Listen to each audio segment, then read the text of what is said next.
لطفي دوبلكانون، ما قصتك مع الوزير الأول الجزائري؟ قصة مواطن يعني مد رأيه فقط، يعني ما شفنا الذي حدث حتى باللي نقارب الصورة للمشاهدين؟ حتى يقارب الصورة. يعني كان هذا الوزير الأول يعني اللي هو يمثل الجزائر ما كانش عنده المستوى الكافي باش يمثل الجزائر. سيد عبد فأنا الملك سلام. الأستاذ ولا السيد عبد الملك سلال اللي كيما قالش، كيما الحاقد قال وكيما يعني قال ولد الكنز، حنا كونتر الشخص، حنا ما عندناش مشكل لا ضد الشخص، نتحدث عن الأشخاص وإنما ولكن نتحدث ربما على ما عن يصدر من منصب. هذه الأشخاص على والمواقف. ما يصدر. هو كان يمثل الجزائر وكان التمثيل تاعو شويه ضعيف، تقريبا نقدر يعني نقولوا في حديثه مهين. باللغة العربية تقصد؟ مش غير الحديث، حتى في الافكار، في طريقه الالقاء، يعني في الكاريزم تاعو كلش في يعني كاريزما رجل سياسة ورجل دولة. فكنت نقول، وكان الشعب الكل يقول باللي الجزائر تستاهل يعني شخص ولا وزير بحجم يعني قيمه الجزائر.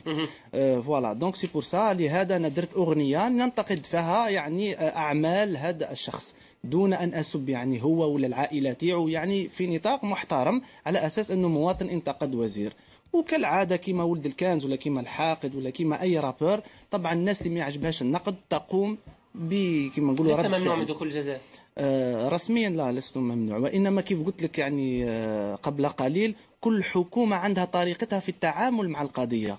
هناك حكومات كيما تونس جديده تتعامل بالحبس وراح تخسر الرأي العام والرأي العالمي، كما الوقفة اللي صارت مع ولد الكنز سمعناها في أوروبا، سمعناها بارتو في العالم. فهي ارتكبت خطأ كما قال لك الحاقد لما دار كونفيرونس وجابوا له الشرطة، فهم ارتكبوا خطأ. يعني يمكن أن نستمع إلى جزء ربما من هذه الأغنية، ليس فيها سب ولا شتام.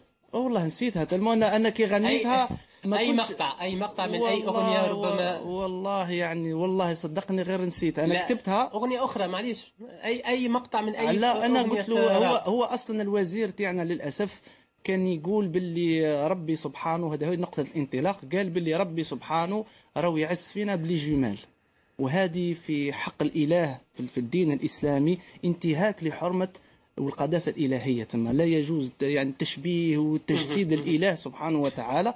فالناس ضحكوا وناضوا يصرفقوا، فأنا يعني تأثرت بزاف. هذيك قلت ربي سبحانه ذا العزة والجلال يقول عليه الجهال أنه داير دي جمال. فهمت؟ أنا قلت كيفاه أنت يا إنسان كوزير تغلط غلطة كما هذه، ولو أنه نيته مش يسخر من ربي، نيته يدير نكتة والناس تزيد تصفق على هذه النكتة اللي هي انتهاك حرمة من حرمات الله. وغلطت عدة أمور، مثلا قال باللي قل أعوذ برب الفلق هي من الشعر ولا حاجة كيما هكا، وقال إذا جاء نصره ومن بعد إذا ما جاش وش حندير، عدة أمور هو يقولها بنيته ولكنها لا تليق بوزير ومقام رسمي يمثل الجزائر.